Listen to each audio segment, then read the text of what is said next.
Assalamualaikum warahmatullahi wabarakatuh. Selamat datang di channel Cerita Misteri. Kali ini, kami akan membawa Anda ke sebuah kisah penuh misteri dan ketegangan tentang lantai 7 di sebuah hotel tua, tempat telepon terus berbunyi dari kamar kosong. Pastikan Anda menonton sampai akhir, karena ada hal-hal menegangkan yang akan terungkap. Jangan lupa untuk subscribe. Semoga yang subscribe diberikan rezeki berlimpah dan selalu dalam lindungan Allah. Mari kita mulai videonya. Dian menatap bangunan megah di depannya dengan campuran rasa takjub dan gugup. Hotel Grand Mirah, dengan arsitektur klasik dan dinding putih gading yang mulai pudar, berdiri kokoh di tengah hiruk-pikuk kota. Meski tampak sedikit usang, hotel ini masih memiliki pesona yang menarik perhatian. Hari itu adalah hari pertama Dian bekerja sebagai resepsionis malam. Seorang pemuda berusia 25 tahun dengan semangat tinggi, ia merasa pekerjaan ini akan menjadi langkah awal menuju karir yang lebih baik. Setelah wawancara yang cukup menantang, ia akhirnya diterima bekerja di hotel yang memiliki reputasi baik meskipun ada desas-desus tentang sejarah kelamnya. Pak Hendra, supervisor malam, menyambut Dian dengan senyum ramah. Selamat datang, Dian. Malam ini kamu akan belajar dasar-dasarnya. Jangan khawatir, tugas malam biasanya cukup santai, katanya sambil menyerahkan kunci elektronik dan daftar tugas. Dian mengangguk. Terima kasih, Pak. Saya akan melakukan yang terbaik. Shift malam dimulai pukul 10 malam. Dian menghabiskan beberapa jam pertama dengan mengenal sistem komputer hotel dan mempelajari alur kerja. Semua terasa biasa saja hingga pukul 11 malam, ketika suasana hotel mulai berubah. Lorong sepi, lampu temaram, dan suara angin yang samar terdengar dari luar membuat atmosfer terasa mencekam. Dian mencoba mengabaikan perasaan tidak nyaman itu dan fokus pada pekerjaannya. Pak Hendra mendekati Dian sebelum beranjak ke lantai atas. Oh, satu lagi, Dian. Kalau ada telepon dari lantai 7, abaikan saja. Dian mengerutkan kening. Maksud Bapak? Pak Hendra tersenyum tipis, tetapi sorot matanya menyiratkan sesuatu yang serius. Nanti kamu akan mengerti. Tapi yang jelas, lantai 7 adalah area yang jarang digunakan. Jangan terlalu banyak bertanya, ya? Nikmati saja malam pertamamu. Dian ingin bertanya lebih lanjut, tetapi Pak Hendra sudah pergi. Ia merasa ada sesuatu yang tidak beres, tetapi memilih untuk menyimpan rasa penasaran itu. Menjelang tengah malam, suasana semakin sunyi. Dian mulai merasa waktu berjalan lebih lambat dari biasanya. Saat ia hampir tertidur di kursinya, telepon meja resepsionis tiba-tiba berdering keras, memecah keheningan. Dengan gugup, Dian mengangkat telepon itu. Selamat malam, resepsionis Hotel Grand Mirah. Ada yang bisa saya bantu? Suara seorang wanita terdengar di seberang. Suaranya lembut, tetapi ada nada dingin yang membuat bulu kuduk Dian meremang. Bisakah Anda mengirimkan handuk ke kamar 707? Saya kehabisan. Dian langsung membuka sistem komputer untuk memeriksa kamar tersebut. Kamar 707 tercatat kosong. Tidak ada tamu yang memesan kamar di lantai 7 malam itu. Hatinya berdegup kencang. Maaf, Bu. Anda yakin berada di kamar 707? Tanyanya, mencoba terdengar profesional meskipun suaranya sedikit gemetar. Wanita itu hanya menjawab singkat, tentu saja. Saya di sini sekarang. Sebelum Dian sempat bertanya lebih lanjut, telepon itu terputus. Ia memandangi telepon dengan bingung dan sedikit takut. Ingat ucapan Pak Hendra, Dian mencoba mengabaikan kejadian itu, tetapi pikirannya terus dihantui rasa penasaran. Siapa wanita itu? Dan kenapa ia meminta handuk dari kamar yang tidak dihuni? Malam itu menjadi awal dari serangkaian kejadian aneh yang tidak pernah Dian bayangkan sebelumnya. Jam menunjukkan pukul 1 dini hari, dan rasa kantuk mulai menyerang Dian. Ia mencoba mengusir rasa lelah dengan menyesap kopi instan yang baru saja diseduh. Namun, pikirannya terusik oleh telepon misterius sebelumnya.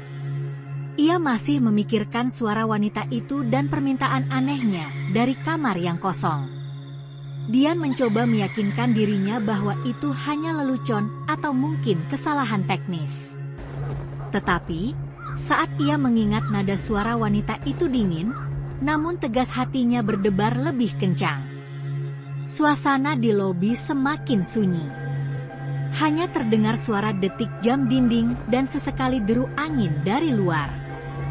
Dian memeriksa layar CCTV di mejanya, memastikan semuanya tampak normal. Namun, ketika ia memeriksa lantai 7, layar monitor tiba-tiba berkedip. Gangguan lagi? Gumamnya sambil mengetuk layar, mencoba memperbaikinya. Saat layar kembali jernih, lorong lantai 7 terlihat kosong seperti biasa. Namun, ada sesuatu yang aneh. Pintu kamar 707 tampak sedikit terbuka. Dian memandangi layar dengan seksama. Ia merasa yakin bahwa pintu itu tertutup rapat ketika terakhir kali diperiksa oleh staf kebersihan sore tadi. Pikirannya mulai dipenuhi oleh rasa takut, tetapi rasa penasaran menguasai dirinya. Ia meraih interkom dan mencoba menghubungi petugas keamanan di ruang kontrol. Pak Herman, ini Dian. Bisa cek lantai 7? Pintu kamar 707 terlihat terbuka. Setelah beberapa detik, suara berat Pak Herman menjawab, "Baik, saya segera ke sana." Dian menunggu sambil terus memeriksa layar CCTV. Ia melihat sosok Pak Herman muncul di lorong lantai 7, berjalan menuju kamar 707. Namun, sebelum Pak Herman mencapai pintu, layar CCTV kembali berkedip. Kali ini lebih lama, hampir 10 detik. Ketika layar kembali normal, Pak Herman sudah tidak terlihat. Lorong itu kembali kosong. Pak Herman? Dian mencoba memanggil lewat interkom, tetapi tidak ada jawaban. Telepon meja resepsionis tiba-tiba berdering lagi. Dian menatap telepon itu dengan ragu. Suara deringnya terasa lebih keras dari sebelumnya, menggema di ruang resepsionis yang sunyi. Dengan tangan gemetar, ia mengangkat gagang telepon. "Selamat malam, resepsionis Hotel Grand Mirah. Ada yang bisa saya bantu?" Suara yang sama terdengar di seberang. Wanita itu. "Kamu belum mengirimkan handuknya." Dian tercekat. "Bu, kamar 707 tidak berpenghuni." "Saya rasa Anda salah." Wanita itu tertawa pelan, tetapi tawanya terdengar aneh, seperti menggema. "Kamu yakin? Kenapa kamu tidak datang ke sini dan lihat sendiri?" Sebelum Dian bisa menjawab, telepon terputus lagi. Dian merasa bulu kuduknya meremang. Ia mencoba menghubungi Pak Herman lagi lewat interkom, tetapi tidak ada respon. Dengan berat hati, Dian memutuskan untuk memeriksa lantai 7 sendiri. Ia membawa kunci utama dan menaiki lift menuju lantai 7. Saat pintu lift terbuka, hawa dingin langsung menyergapnya. Lorong lantai 7 tampak lebih gelap dari biasanya, meskipun lampu di sepanjang lorong masih menyala. Dian berjalan perlahan menuju kamar 707. Pintu kamar itu benar-benar sedikit terbuka, seperti yang ia lihat di layar CCTV. Dengan napas tertahan, ia mendorong pintu perlahan. Kamar itu gelap. Ia meraba dinding untuk mencari saklar lampu. Ketika lampu menyala, Kamar itu tampak kosong, seperti kamar hotel biasa yang tidak digunakan. Namun, ada sesuatu yang membuatnya merasa tidak nyaman, bau anyir yang samar. Ia melangkah lebih dalam, memperhatikan setiap sudut kamar. Tidak ada yang aneh, tetapi bau itu semakin kuat di dekat kamar mandi. Dengan tangan gemetar, Dian membuka pintu kamar mandi. Kosong. Tidak ada apa-apa di dalamnya. Namun, saat ia berbalik untuk keluar dari kamar, sesuatu membuatnya berhenti. Di atas tempat tidur, ada handuk terlipat rapi, yang sebelumnya tidak ada. Dan di atas handuk itu, tertulis sesuatu dengan noda merah. Kamu tidak seharusnya ada di sini. Dian terdiam, jantungnya berdegup kencang. Ia segera keluar dari kamar dan berlari menuju lift. Ketika ia menekan tombol untuk kembali ke lobi, suara langkah kaki terdengar di belakangnya. Ia tidak berani menoleh. Saat pintu lift tertutup, ia sempat melihat sesuatu di ujung lorong. Sosok wanita berambut panjang, berdiri diam memandang ke arahnya. Pintu lift tertutup sepenuhnya, dan Dian menahan napas hingga lift mencapai lobi. Ketika pintu terbuka, ia langsung berlari menuju meja resepsionis. Dian duduk di kursi resepsionis dengan napas memburu. Keringat dingin membasahi dahinya meskipun udara malam terasa dingin menusuk. Pikirannya penuh dengan bayangan wanita berambut panjang yang berdiri di ujung lorong. Siapa dia? Dan kenapa dia ada di sana? Ketika ia mencoba menghubungi Pak Herman melalui interkom, suara statis saja yang terdengar. Tidak ada jawaban. Dian merasa sesuatu yang buruk telah terjadi pada Pak Herman. Ia mencoba menenangkan dirinya, tetapi suara langkah kaki tiba-tiba terdengar mendekat dari arah lorong belakang lobi. Dian langsung berdiri, tubuhnya kaku. Pak Herman? Panggilnya dengan suara bergetar.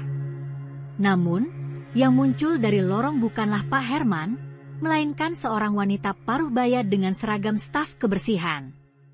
Itu Bu Sari, petugas kebersihan malam. Wanita itu membawa ember dan alat pel, wajahnya tampak pucat. Dian, kamu kenapa? Mukamu pucat? Tanya Bu Sari sambil memperhatikan Dian dengan curiga. Bu, saya baru saja ke lantai 7. Ada sesuatu di sana, jawab Dian terbata-bata. Wajah Bu Sari berubah. Ia meletakkan embernya dan mendekati Dian.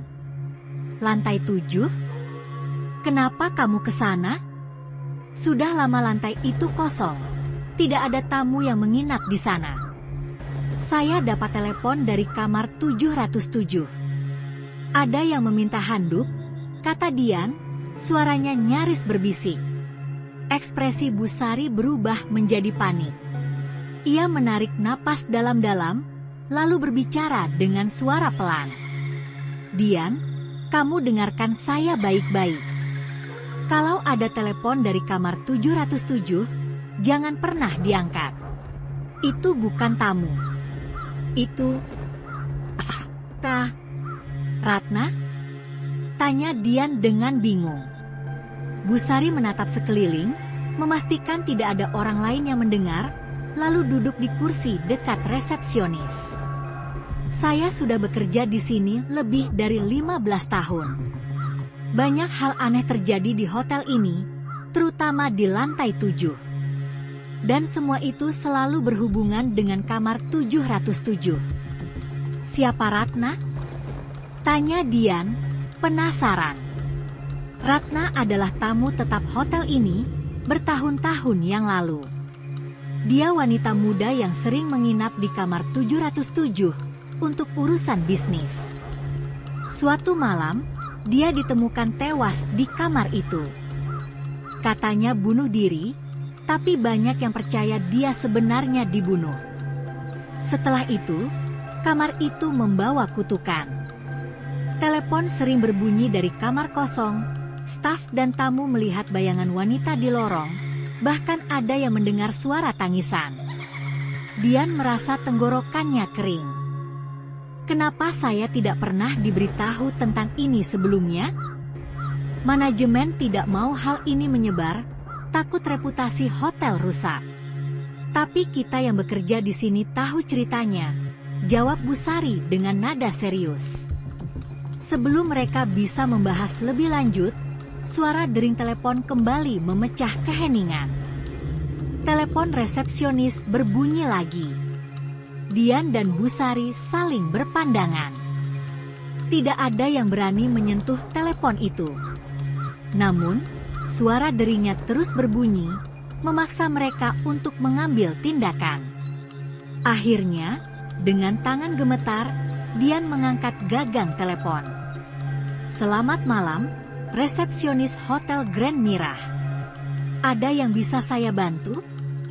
Suara wanita itu kembali terdengar.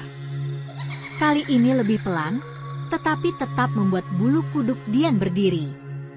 "Kenapa kamu tidak datang? Aku menunggumu di sini." Dian langsung menutup telepon tanpa berkata apa-apa. Ia menoleh ke Bu Sari yang tampak ketakutan. "Kita harus melaporkan ini ke Pak Hendra," kata Bu Sari dengan suara bergetar. Namun, sebelum mereka sempat melakukan apapun, suara langkah kaki terdengar dari arah tangga. Langkah itu pelan, tetapi terdengar jelas di tengah keheningan malam. Langkah itu mendekat ke lobi. Dian dan Bu Sari menatap ke arah tangga dengan napas tertahan. Sosok yang muncul dari balik tangga membuat mereka berdua hampir menjerit. Pak Herman, tetapi wajahnya tampak aneh. "Pak Herman?" panggil Dian pelan. Pak Herman tidak menjawab. Ia hanya berdiri diam di lorong, wajahnya pucat, matanya kosong seperti tidak sadar. Pak Herman perlahan berjalan menuju mereka, tetapi gerakannya tidak seperti biasanya, lebih kaku dan menyeramkan. Ketika ia sampai di depan meja resepsionis, Dian melihat sesuatu yang membuat darahnya membeku. Leher Pak Herman penuh bekas lebam seperti habis dicekik. Pak Herman membuka mulutnya, tetapi suara yang keluar bukan suaranya. Itu suara wanita dari telepon. "Kenapa kamu tidak datang, Dian?" Dian mundur selangkah, jantungnya berdegup kencang. Pak Herman berdiri di depannya dengan tatapan kosong dan suara yang jelas bukan miliknya. Bu Sari mencengkeram tangan Dian, tubuhnya gemetar hebat. Pak Herman?" Dian mencoba memanggil, berharap ini hanya mimpi buruk yang akan segera berlalu. Namun, Pak Herman tidak menjawab. Dia hanya berdiri diam, tubuhnya seperti boneka dengan ekspresi tanpa jiwa. Tiba-tiba, tubuhnya bergerak dengan kaku menuju meja resepsionis. Dian dan Bu Sari terpaku, tidak berani bergerak. Tanpa berkata apa-apa, Pak Herman mengambil buku tamu dari meja. Dengan gerakan yang aneh, ia membalik halaman demi halaman, hingga berhenti di sebuah entry lama yang hampir pudar. Jemarinya yang dingin menunjuk pada satu nama. Ratna Wijaya. Dian dan Bu Sari saling berpandangan, bingung sekaligus takut. Sebelum mereka sempat berkata apa-apa, Pak Herman perlahan membuka mulut. Kali ini suara seraknya terdengar seperti campuran suara wanita dan pria. Dia tidak tenang. "Kembalikan apa yang miliknya." Setelah mengucapkan kata-kata itu, tubuh Pak Herman jatuh dengan keras ke lantai. Dian langsung berlari menghampirinya, memeriksa denyut nadinya. Untungnya, Pak Herman masih hidup, tetapi ia pingsan. "Apa maksudnya? Kembalikan apa yang miliknya?" tanya Dian sambil menoleh ke Bu Sari, berharap wanita itu punya jawaban. Bu Sari menggeleng, wajahnya penuh kebingungan. "Saya tidak tahu. Tapi ini pasti ada hubungannya dengan Ratna." Kita harus mencari tahu apa yang sebenarnya terjadi di kamar itu. Penelusuran sejarah Ratna. Setelah memastikan Pak Herman diletakkan di ruang istirahat staf, Dian dan Bu Sari memutuskan untuk mencari informasi lebih lanjut tentang Ratna. Mereka membuka arsip lama hotel, sebuah ruangan kecil di dekat kantor manajer yang jarang digunakan. Tumpukan dokumen dan buku tamu lama berserakan di sana. Mereka mencari dengan saksama hingga menemukan sebuah catatan tentang Ratna. Ratna Wijaya adalah seorang wanita karir yang sering menginap di Hotel Grand Mirah untuk perjalanan bisnis.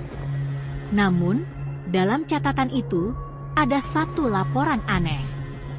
Malam sebelum kematiannya, Ratna menelepon resepsionis dan melaporkan bahwa ia mendengar seseorang masuk ke kamarnya. Ketika staf datang untuk memeriksa, mereka tidak menemukan siapapun.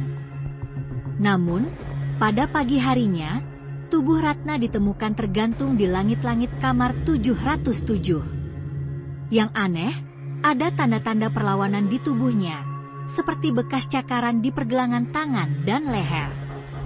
Hal ini memunculkan spekulasi bahwa Ratna tidak bunuh diri, tetapi dibunuh. Apa mungkin dia dibunuh? Tanya Dian pelan. Bu Sari menatap catatan itu dengan serius. Sepertinya begitu. Dan jika benar, mungkin Ratna ingin kita mengetahui siapa pelakunya.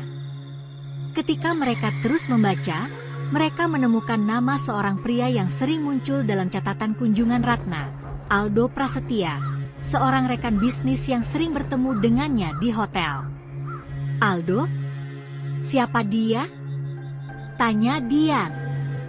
Entahlah, tapi kita harus cari tahu lebih banyak tentang dia, jawab Bu Sari.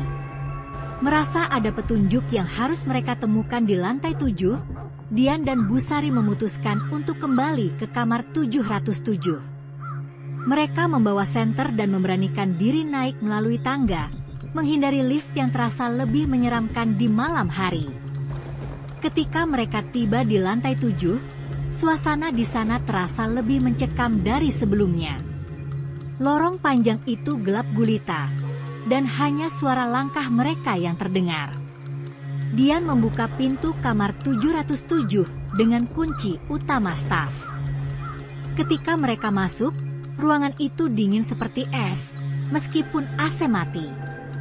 Mereka mulai memeriksa setiap sudut kamar, berharap menemukan sesuatu yang bisa memberikan jawaban. Namun, tidak ada yang aneh, hingga Dian membuka laci di meja samping tempat tidur. Di dalamnya, ia menemukan sebuah buku catatan kecil dengan nama Ratna Wijaya tertulis di sampulnya. Buku itu berisi catatan harian Ratna. Halaman-halaman awal berisi rutinitasnya sebagai wanita karir, tetapi di halaman terakhir, tulisannya berubah menjadi lebih kacau. Aldo tidak bisa menerima penolakanku. Dia bilang aku harus membayarnya dengan nyawaku. Aku takut. Aku merasa dia mengawasiku, bahkan di kamar ini. Jika aku mati, tolong katakan pada dunia bahwa Aldo adalah pelakunya. Mata Dian melebar membaca catatan itu. Ia menunjukkan halaman itu kepada Bu Sari, yang langsung terkejut. Jadi, Aldo membunuhnya? Sebelum mereka bisa mencerna temuan itu lebih lanjut, suara langkah kaki terdengar dari luar kamar. Langkah itu berat dan lambat, seperti seseorang yang menyeret sesuatu. Dian dan Bu Sari saling berpandangan, tubuh mereka membeku. Suara itu semakin dekat, berhenti tepat di depan pintu kamar 707. Pintu mulai terbuka perlahan. Pintu kamar 707 terbuka perlahan, menciptakan suara derit yang memecah keheningan. Dian dan Bu Sari berdiri terpaku, tubuh mereka kaku, napas tertahan. Mereka menunggu siapa atau apa yang akan muncul dari balik pintu. Namun, tidak ada yang masuk. Hanya lorong gelap yang terlihat dari celah pintu. Siapa di sana? Seru Dian dengan suara gemetar. tidak ada jawaban. Dengan keberanian yang tersisa, Dian melangkah maju, menyorotkan senter ke lorong. Kosong. Tidak ada siapapun di sana. Tetapi suara langkah tadi begitu nyata. Ia yakin ada seseorang yang berdiri di depan pintu. "Kita harus keluar dari sini," bisik Bu Sari dengan nada panik. Dian mengangguk. Ia mengambil buku harian Ratna dan memasukkannya ke dalam sakunya. Mereka berdua keluar dari kamar, berjalan cepat menyusuri lorong menuju tangga darurat. Namun, langkah mereka terhenti ketika suara berat kembali terdengar, kali ini datang dari arah ujung lorong. Bayangan seorang pria berdiri di sana, tubuhnya besar dengan tatapan tajam yang penuh kebencian. "Dian, cepat!" Bu Sari menarik tangan Dian, memaksa mereka berlari ke arah tangga. Bayangan itu mulai bergerak, langkahnya terdengar berat tetapi semakin cepat. Dian dan Bu Sari berlari sekuat tenaga menuruni tangga, jantung mereka berdebar kencang. Saat mereka mencapai lantai bawah, suara langkah itu tiba-tiba berhenti. Mereka berhenti untuk bernapas, tetapi ketika Dian melihat ke atas tangga, ia melihat bayangan itu berdiri diam, menatap mereka dari atas. Wajahnya samar, tetapi aura dinginnya terasa sampai ke bawah. Setelah berhasil keluar dari tangga darurat, mereka kembali ke lobi. Dian langsung mengambil ponsel dan mencoba mencari informasi tentang Aldo Prasetya, nama yang disebut dalam catatan Ratna. Ia menemukan sebuah artikel lama tentang pria itu. Aldo adalah seorang pengusaha sukses, tetapi namanya tenggelam setelah kasus penggelapan uang yang menyebabkan dia kehilangan semua asetnya. Artikel itu juga menyebutkan bahwa Aldo menghilang tanpa jejak setelah skandal tersebut, tepat beberapa minggu setelah kematian Ratna. Dian menatap layar ponselnya dengan penuh kebingungan. Apa mungkin Aldo yang membunuh Ratna, lalu menghilang? Bu Sari menggeleng. Jika dia membunuh Ratna, kenapa dia juga menghilang? Mungkin ada yang lebih besar dari ini. Mereka memutuskan untuk menemui Pak Hendra, manajer hotel, yang dianggap tahu banyak tentang sejarah tempat itu. Ketika mereka menjelaskan semuanya, wajah Pak Hendra berubah tegang. "Saya tahu tentang kasus Ratna," kata Pak Hendra sambil menyalakan rokoknya. "Tapi saya tidak pernah menyangka masalah ini akan kembali muncul." Pak Hendra mengakui bahwa ia pernah membaca laporan keamanan tentang malam kematian Ratna. Salah satu staf melaporkan melihat Aldo keluar dari kamar 707 pada malam kejadian, tetapi laporan itu tidak pernah diproses lebih lanjut karena kurangnya bukti. "Ada satu hal lagi," kata Pak Hendra sambil menghembuskan asap rokoknya. Setelah kematian Ratna, seorang staf pernah mencoba membersihkan kamar 707. Tapi dia keluar dengan wajah pucat dan berhenti bekerja keesokan harinya. Dia bilang dia melihat seseorang di kamar itu, tetapi tidak ada siapa-siapa. Dian merasakan bulu kuduknya meremang. Jadi, Ratna benar-benar menghantui kamar itu? Pak Hendra mengangguk pelan.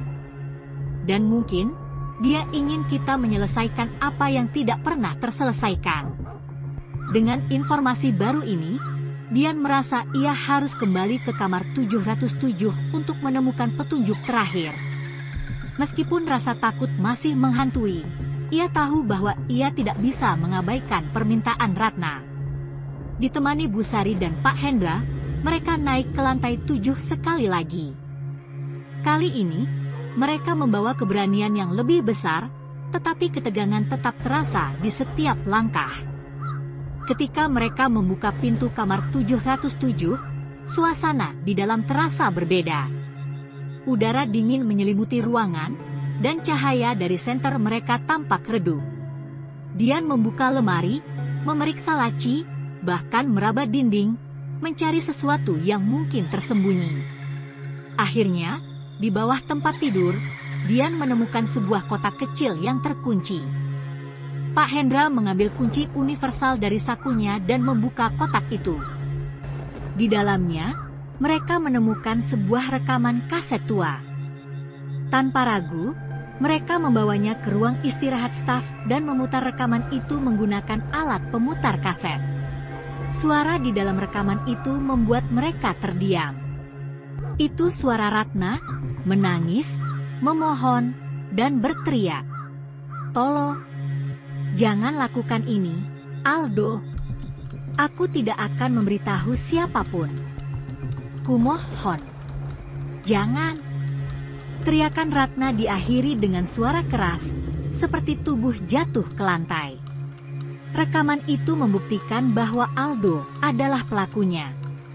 Namun, sebelum mereka sempat berbicara, suara tangisan wanita terdengar dari belakang mereka. Ketika mereka menoleh, mereka melihat sosok Ratna berdiri di sudut ruangan, wajahnya penuh luka, tetapi matanya menunjukkan rasa terima kasih. "Tolong, keadilan untukku," katanya sebelum menghilang dalam kegelapan. Tangisan Ratna yang bergema di ruangan itu membuat suasana semakin mencekam. Dian, Bu Sari, dan Pak Hendra terdiam, mencoba mencerna apa yang baru saja mereka alami. Rekaman kaset di meja seakan menjadi saksi bisu atas tragedi yang terjadi bertahun-tahun lalu. "Apa yang harus kita lakukan sekarang?" tanya Bu Sari dengan suara bergetar. Dian mengangkat rekaman kaset itu. "Kita harus menyerahkan ini ke polisi. Ini bukti yang cukup kuat untuk membuka kembali kasus Ratna." Pak Hendra mengangguk setuju, meskipun ekspresinya menunjukkan kekhawatiran. "Tapi apa kalian yakin itu akan menghentikan semua ini?" Sosok Ratna jelas tidak hanya ingin keadilan. Dia juga ingin mengungkap sesuatu yang lebih besar. Keesokan harinya, Dian dan Bu Sari mengunjungi kantor polisi setempat untuk menyerahkan rekaman itu.